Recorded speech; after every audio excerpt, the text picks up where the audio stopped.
Good morning, boys and girls. Once again, I heartily welcome in our video lecture. As all of you well aware that before this we have completed our 5 tenses. તમે બધા જાણો છો કે આજના લેક્ચરના પહેલા આપણે 5 card પૂરા કરેલા છે. Our last tense was continue past tense. છેલ્લો જે ટેન્સ આપણે લીધેલો હતો એ હતો continue past tense એટલે કે ચાલુ ભૂતકાળ. Today we are going to take perfect past tense. Okay? All of you know our title is basic info of varied tenses. અલગ અલગ ટેન્સ વિશે આપણે માહિતી મેળવી રહ્યા છીએ.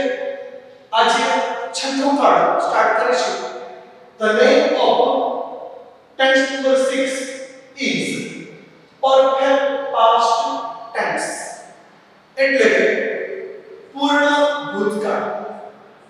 Okay? You can see here left side singular ekvachan, right side plural means बहुवचन, first person singular प्रथम पुरुष एकवचन I, second person singular बीजो पुरुष एकवचन you, third person singular त्रिजो पुरुष एकवचन he, she and it. Here on right side first person plural प्रथम पुरुष बहुवचन we, second person plural बीजो पुरुष बहुवचन you, third person plural त्रिजो पुरुष बहुवचन એટલે કે they. Understand? Now we start tense by using the verb it. તમે જાણો છો દરેક ટેન્સ આપણે સિંગલ ક્રિયા પર લઈને સમજી રહ્યા છીએ. પેલું ક્રિયાપદ છે આપણું it. Main form is it, past form is act and past participle is eaten. એટલે કે ભૂતકાળ eaten થશે. ઓકે? શરૂ કરી એવું કહેવું હોય કે મારા દ્વારા ખવાયેલું હતું તો લખી શકાય છે I had eaten. ઓકે? અમારા દ્વારા ખવાયેલું હતું we had eaten. તેના દ્વારા ખવાયેલું હતું તો લખી શકો છો તમે you had eaten. This side in plural બહુવચનમાં તમારા દ્વારા ખવાયેલું હતું જો લખવું હોય બોલવું હોય તો લખી શકશો તમે you had eaten. કોઈ મેલ પર્સનની વાત હોય કોઈ છોકરાની એટલે કે બોયની વાત હોય તો તમે લખી શકશો he had eaten એટલે કે તેના દ્વારા ખવાયેલું હતું. કોઈ ફિમેલની વાત હોય કોઈ છોકરીની વાત કરીએ અને કહેવું હોય કે તેણી દ્વારા ખવાયેલું હતું તો તમે લખી શકશો like this she had eaten. અને છેલ્લે it had eaten. No requirement to make the translation with it કારણ કે it નો ઉપયોગ આપણે કોઈ ઓબ્જેક્ટ ચીજ વસ્તુ માટે અથવા તો ગુજરાતીમાં કહીએ તો નિર્જીવ માટે ઉપયોગ કરીશું એટલે એનું ટ્રાન્સલેશન નહીં કરીએ. એન્ડ રાઈટ સાઈડ તેઓના દ્વારા ખવાયેલું હતું જો કહેવું હોય તો તમે લખી શકો છો they had eaten. Okay?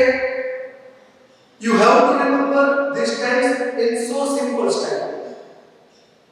If you remember tense number 3rd, जो ત્રીજો કાર્ડ કોઈને યાદ હોય તમને લોકોને તો ત્રીજો કાર્ડ હતો આપણો પરફેક્ટ પ્રેઝન્ટ ટેન્સ પૂર્ણ વર્તમાન કાળ જેના અંદર have અને has પ્લસ past participle નો યુઝ થતો હતો. Okay? In this tense you have only used the past form of the have and has. Okay? ત્રીજો કાર્ડ હતો એમાં have અને has આવતું એની જગ્યાએ ભૂતકાળ છે પૂર્ણ ભૂતકાળ એટલા માટે have અને has નું તમારે માત્ર had કરવાનું છે. past participle remain as usual. Okay? તો એક્ટિવ નોંધ જોઈ had પ્લસ past participle એટલે કે ભૂતકાળ. એક્ટિવ ની અંદર થોડી લેન્થમાં તમારે સ્ટ્રક્ચર વાઇઝ નોટ યાદ રાખવું હોય તો અહીંયા લખેલું છે કર્તા એટલે કે subject plus had plus past participle એટલે ભૂતકૃદંત પ્લસ કર્મ એટલે ઓબ્જેક્ટ પ્લસ એક્સ્ટ્રા વર્ડ એટલે કે અન્ય શબ્દો. અન્ડરસ્ટેન્ડ? પેસિવ નોટ એની પેસિવ ની નોંધ જોઈએ. શોર્ટમાં had plus been plus past participle એટલે કે ભૂતકૃદંત. એ જ પેસિવને સ્ટ્રક્ચર વાઇઝ લેન્થમાં જોઈએ રિમેમ્બર કરવી હોય યાદ રાખવું હોય તો કર્મ એટલે કે object plus had plus been plus past participle plus by plus કર્મ વિભક્તિ એટલે કે ઓબ્જેક્ટિવ ફોર્મ પ્લસ અન્ય શબ્દ. You can apply extra word before by also.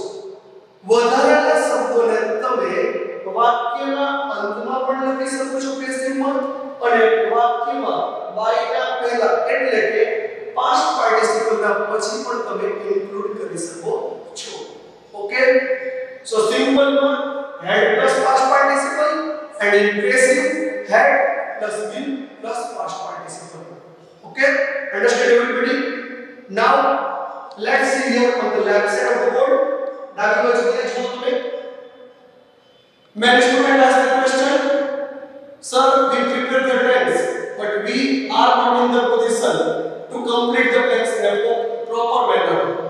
But I would like to say that remember the word to recognize the tense. Okay, ઘણા વિદ્યાર્થીઓ કહેતા હોય છે કે સર કાળ યાદ રાખી છતાં પણ એની બ્લેન્ક્સ નો ખ્યાલ નથી આવતો, તેના સ્ટ્રક્ચર નો ખ્યાલ નથી આવતો, તો એના માટે તમારે શબ્દોને યાદ રાખવા પડશે. મેં લખેલું છે કે કાળ ઓળખવાના શબ્દો ઇંગ્લિશમાં કહીશું words to remember or to recognize the tense. Okay, two words only, before and after. Translation of before નો ગુજરાતી પહેલા and translation of after નો ગુજરાતી પછી. But you have to remember one IMP note. દરેક વિદ્યાર્થીએ એક ખાસ નોંધ યાદ રાખવી પડશે. અગત્યનો પોઈન્ટ છે અહીંયા. before ના પહેલા પૂર્ણ ભૂતકાળ આવે છે અને પછી સાદો ભૂતકાળ આવે. સમજાય? before પહેલા શું આવે? પૂર્ણ ભૂતકાળ એટલે કે પરફેક્ટ પાસ્ટ ટેન્સ અને before ના પછી શું આવે? તો સાદો ભૂતકાળ એટલે કે સિમ્પલ પાસ્ટ ટેન્સ. એવી જ રીતે આફ્ટર માટે યાદ રાખવાનું છે. આફ્ટર ના પહેલા સાદો ભૂતકાળ આવે અને પછી પૂર્ણ ભૂતકાળ આવે છે. આફ્ટર પહેલા કયો ટેન્સ? સાદો ભૂતકાળ સિમ્પલ પાસ્ટ ટેન્સ અને આફ્ટર ના પછી પૂર્ણ ભૂતકાળ એટલે કે પરફેક્ટ પાસ્ટ ટેન્સ જે આપણે અત્યારે સમજી રહ્યા છીએ. અન્ડરસ્ટેન્ડ? તો એના બે શબ્દો યાદ રાખો, before અને after. તેની એક આઈએમપી નોટ યાદ રાખો એટલે આ કાળ સમજવો સહેલો થશે અને એની બ્લેન્ક્સ પણ તમે so easily complete કરી શકશો. Okay, now we go through the blanks of perfect past tense. પૂર્ણ ભૂતકાળની હવે આપણે ખાલી જગ્યા જોઈએ. Number 1, I dash my work before my teacher arrived. Into bracket to do. કયો છે કાળનો શબ્દ? તો before. before પહેલા કયો ટેન્સ આવશે? પૂર્ણ ભૂતકાળ. તેના પછી કયો ટેન્સ આવશે? સાદો ભૂતકાળ. જુઓ અહીંયા બોર્ડ પર arrived સાદો ભૂતકાળ છે. શબ્દ છે before. blanks નો આન્સર બનશે perfect past tense. પૂર્ણ ભૂતકાળ means had plus do નું તમારે ભૂતકૃદંત કરવાનું છે. ઓકે, તો do નું શું થશે? ભૂતકૃદંત past participle done. આપણો આન્સર થયો had done. ક્લિયર? સ્ટ્રક્ચર જોઈ લો. before એના પહેલા પૂર્ણ ભૂતકાળ had done, before તેના પછી arrived સાદો ભૂતકાળ. Blacks number 2, Dhoni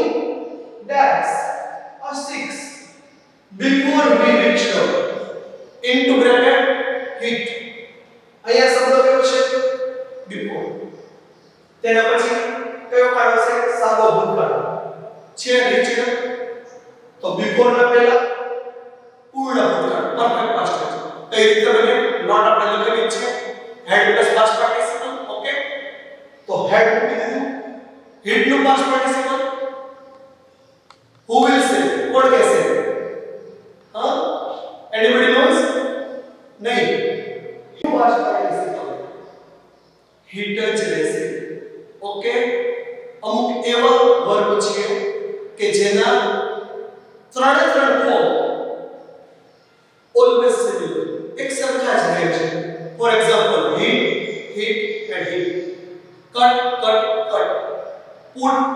put search telecast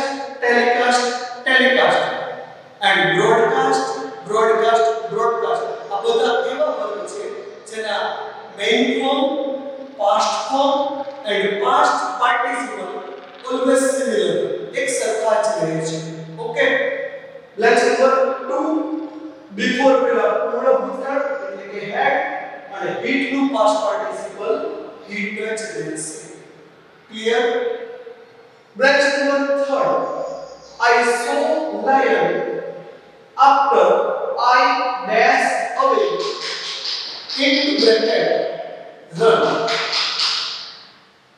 after ના પહેલા સાદો ભૂતકાળ આપેલું છે શું after ના પછી પૂર્ણ ભૂતકાળ તો હેડ રેડ નું ત્રીજું રૂપ રન રેન અને રન જ રહેશે main and past participle similar I saw a lion after I had run away okay let's number 4 my father arrived after I dash one into bracket finish after ના પહેલા સાદો ભૂતકાળ after ના પછી પૂર્ણ ભૂતકાળ તો હેડ પ્લસ ત્રીજું ફિનિશ નું finished okay my father arrived મારા પિતાજી આવ્યા after I had finished the work ત્યાર પછી મેં મારું કાર્ય પૂર્ણ કર્યું okay I always say no requirement to translate each and every word in English language you can understand English grammar with the proper rules and regulations okay અંગ્રેજી grammar શીખવા માટે એના તમારે રૂલ્સ રેગ્યુલેશન સમજવા પડે નહીં કે translation blanks number 5 you can see interrogative તમે જોઈ શકો છો કેવી ખાલી જગ્યા છે interrogative પ્રશ્નાર્થ dash you dash the party question mark before the chief guest came અહીંયા છે before ના પછી સાદો ભૂતકાળ came before ના પહેલા પૂર્ણ ભૂતકાળ ડબલ ખાલી જગ્યા કાળનો શબ્દ before તો પહેલી ખાલી જગ્યામાં had and attend ત્રીજું attended અહીંયા મેં ક્વેશ્ચન માર્ક કર્યું છે કદાચ તમે ક્વેશ્ચન માર્ક છેલ્લે કરો કદાચ તમે આ ક્વેશ્ચન માર્ક ને ન કરો તો પણ જરૂર નથી as this is the question into question કેવી ખાલી જગ્યાને કહી શકશું question into question itself the sentence interrogative okay understand તો આન્સર આમાં બનશે આપણો had attended blanks number 6 the punishment dash before the lawyer argued જો તમે before શબ્દ છે તેના પછી સાદો ભૂતકાળ argue તેના પહેલા પૂર્ણ ભૂતકાળ તો had તો પહેલા છે અગત્યનો પોઈન્ટ આ ખાલી જગ્યા ખાસ સમજો ખાલી જગ્યાના પહેલા શું છે સબ્જેક્ટ છે નો પ્રોનાઉન્સ છે નો નથી નામ નથી સર્વનામ ઓકે શું છે ઓબ્જેક્ટ ઇઝ गिवन કર્મ આપેલું છે બટ નેચરલી કેવી બ્લેક્સ બનશે પરફેક્ટ પાસ્ટ ટેન્સ પૂર્ણ ભૂતકાળ passive structure remember one thing તો હેડ પૂર્ણ ભૂતકાળનું પેસિવ બનાવવા માટે શું લાગશે બી ડબલ ઈ એન બી અને ગિવ નું ત્રીજું રૂપ થશે given કોઈ પણ પૂર્ણકાળ હોય પેસિવ સ્ટ્રક્ચરના અંદર બી આવશે અને કોઈ પણ ચાલુ કાળ હોય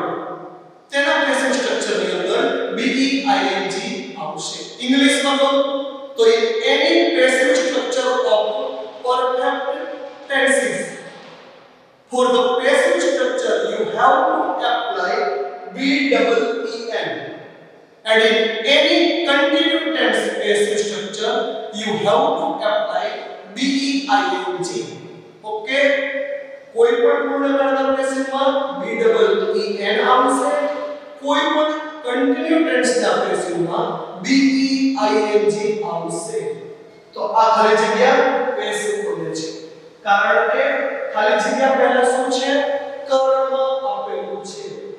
punishment may be given by judge, punishment may be given by police, or in school punishment may be given by teacher or the principal or MD of school. Okay?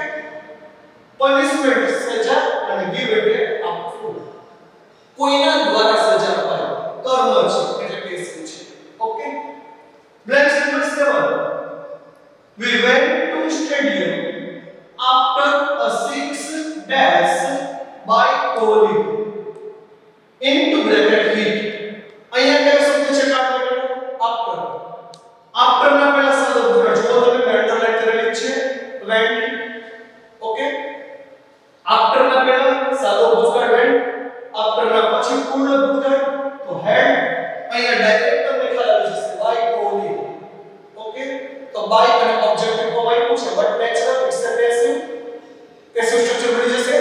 Okay? તો અહીંયા શું કોનું છે? been. અને hit નું ત્રીજું રૂપ hit જ રહેશે. And last number 8, the function dash before we reach the town hall into bracket start. before ના પછી સાદો ભૂતકાળ, જો મેં બ્લુ થી અંડરલાઈન કર્યું છે reach the. before ના પહેલા પૂર્ણ ભૂતકાળ તો had. અહીંયા પણ જો without by or object passive structure, by પણ નથી આપ્યું અને એના પછી ઓબ્જેક્ટિવ ફોર્મ નથી આપ્યું, કર્મ વિભક્તિ પણ નથી, છતાંય પેસિવ. શું કામ? ખાલી જગ્યાના પહેલા નામ ન હોય, સર્વનામ ન હોય અને તેના બદલે જો કર્મ આપેલું હોય, કોઈ વસ્તુ હોય, ત્યારે આ વાક્ય રચના પેસિવ બને છે. અગત્યની વાત એ પહેલાના લેક્ચરમાં પણ આપણે કરેલી હતી. તો અહીંયા ફંક્શન એટલે કે કોઈ કાર્યક્રમ, સ્ટાર્ટ એટલે કે શરૂ કરવું, ફંક્શન કોઈની ઇન્સ્ટ્રક્શન દ્વારા શરૂ થાય. કોઈ પણ ફંક્શન હોય તો સૂચના મળે પછી ચાલુ થાય. મેરેજ ફંક્શન હોય તો એના જે કોઈ કેરટેકર પર્સન હોય, ઘરના મેઇન ફેમિલી મેમ્બર હોય, એના દ્વારા ચાલુ થાય. સ્કૂલનું ફંક્શન હોય તો ઇન્સ્ટ્રક્શન કોઈ હેડ પર્સન આપે ત્યાર પછી ચાલુ થાય. એમને ફંક્શન સ્ટાર્ટ કરશું નથી. ફરી એકવાર, function dash before we reach the town hall into bracket start. ખાલી જગ્યા પહેલા કર્મ છે, પેસિવ બનશે. before પછી reach the, before પહેલા પૂર્ણ ભૂતકાળ had, પેસિવ માટે been અને start નું ત્રીજું રૂપ થશે started. Understand everybody? કોઈ doubt? Anybody interested to ask the question? કોઈને કોઈ પ્રશ્ન કરો? નહીં? How can we remember all the 6 tenses? 6 tense અહીંયા પૂર્ણ કરેલા છે. 6 ટેન્સને આપણે કઈ રીતે યાદ રાખી શકીએ એની ઈઝી ટેકનિક હું તમને કહેવા માંગુ છું. આપણે જે રીતે ટેન્સ લઈ છે એમાં પહેલા 3 વર્તમાન કાળ હોય છે, simple present, continue present and perfect present. ત્યાર પછી લઈ છે આપણે simple past, continue past and perfect past. આ સ્ટાઇલમાં આ પેટર્નની અંદર આપણે 6 ટેન્સ લઈ છે. શું કામ? You can remember easily all the 6 tenses. That's why I take in that pattern. 6 ટેન્સને યાદ રાખવા માટે ઈઝી ટેકનિક. પહેલો ટેન્સ તેની સાથે ચોથો ટેન્સ યાદ રાખવાનો છે. પહેલો ટેન્સ સિમ્પલ પ્રેઝન્ટ ટેન્સ, સાદો વર્તમાન કાળ. તેની અંદર શું હતું? મેઇન ફોર્મ ઓફ વર્બ, ક્રિયાપદનું મૂળ રૂપ. ચોથો ટેન્સ કયો ભણ્યા આપણે આગળ? સિમ્પલ પાસ્ટ ટેન્સ, સાદો ભૂતકાળ. તો સાદા ભૂતકાળમાં કઈ જ કરવાનું નહોતું. અભ્યાસ કરેલો છે, જે સ્ટુડન્ટ લર્ન કરતા હશે, થોડી પ્રેક્ટિસ કરતા હશે એને ખ્યાલ જ હશે કે ચોથો ટેન્સ સાદો ભૂતકાળ એની નોટ હતી ભૂતકાળનું રૂપ આવે. તો એક સાથે 4 સાદા વર્તમાનકાળ સાથે ચોથો કાળ સાદો ભૂતકાળ. નંબર 2 કન્ટિન્યુ પ્રેઝન્ટ ટેન્સ ચાલુ વર્તમાનકાળ. am is are plus ing શીખેલા હતા. એની પેસિવ નોટ હતી આપણી am is are plus be ing plus past participle. તો આ બીજો ટેન્સ છે. તેની સાથે કયો ટેન્સ યાદ રાખવાનો? આપણે પ્રીવિયસ લેક્ચરમાં લીધો હતો. ચાલુ વર્તમાનકાળ સાથે ચાલુ ભૂતકાળ એટલે કે કન્ટિન્યુ પાસ્ટ ટેન્સ. કઈ જ કરવાનું નહોતું. મેં તે દિવસે પણ શીખવાડ્યું તમને કે am is are ની જગ્યાએ શું મૂકવાનું હતું? માત્ર was and were. ઓકે, તો was were plus ing active continue past tense નો અને એનું passive was were plus be plus past participle. તો બીજા કાળની સાથે કયો કાળ યાદ રાખવાનો છે? પાંચમો કાળ. Okay, am is are ing બીજો કાળ, એનો સામે પાંચમો કાળ ચાલુ ભૂતકાળ was were plus ing. Number 3 tense જે આપણો હતો એ હતો પરફેક્ટ પ્રેઝન્ટ ટેન્સ પૂર્ણ વર્તમાનકાળ. એની નોટ જો યાદ કરો તો લેટ્સ સી બેકવર્ડ.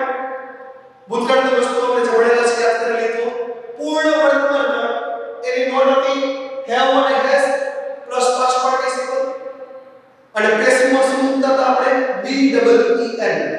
ઓકે, અને એની સાથે with the third tense you have to remember this tense number 6 perfect past tense પૂર્ણ ભૂતકાળ. કઈ જ કરવાનું નથી. have has ના જગ્યાએ એનું ભૂતકાળ ખાલી મૂકી દો એટલે કે had અને past participle એમને રહેશે. અહીંયા પણ પેસિવમાં શું આવશે? be en. તો ઈઝી ટેકનિકમાં એક સાથે 4 નંબર યાદ રાખો. સાદા વર્તમાનકાળ સાથે સાદો ભૂતકાળ એટલે કે સિમ્પલ પ્રેઝન્ટ ટેન્સ સાથે સિમ્પલ પાસ્ટ. નંબર 2 સાથે 5 નંબર. કન્ટિન્યુ પ્રેઝન્ટ ટેન્સ ચાલુ વર્તમાનકાળ સાથે ચાલુ ભૂતકાળ. ઓકે, નંબર 3 સાથે નંબર 6 પૂર્ણ વર્તમાનકાળ પરફેક્ટ પ્રેઝન્ટ ટેન્સ. તેની સાથે છઠ્ઠો ટેન્સ યાદ રાખવાનો છે પરફેક્ટ પાસ્ટ ટેન્સ એટલે કે પૂર્ણ ભૂતકાળ. ઓકે, આ રીતે કીની રીતે યાદ રાખો તમે. 1 4 2 5 3 અને 6. દરેકને સમજાય? કોઈને કોઈ ક્વેશ્ચન નહીં? If you intend to ask question, then ask me in our next lecture without hesitation. At home, you have to remember this tense. 6 tense complete किया. You have to remember once again all the 6 tenses. Write down further all 6 tenses. Structure of the tenses. Word to recognize the tenses. ઘરે 6 tense ફરીથી વાંચજો. એનું structure યાદ રાખજો, એની body યાદ રાખજો, એના words ને યાદ રાખજો અને દરેક ટેક્સ્ટમાં જે પેટર્નથી આપણે બ્લેન્ક્સ લીધી છે એને ફરીથી રિવાઇઝ કરી લેજો. છતાં પણ કોઈને ક્વેશ્ચન હોય તો ask me without hesitation in our next lecture. So today we conclude tense number 6 perfect present perfect past tense. આજે છઠ્ઠો કાળ પૂર્ણ કરી છે જેનું નામ છે પૂર્ણ ભૂતકાળ. ઇંગ્લિશમાં perfect past tense. Okay, so thank you very much. Thanks a lot. Have a nice day.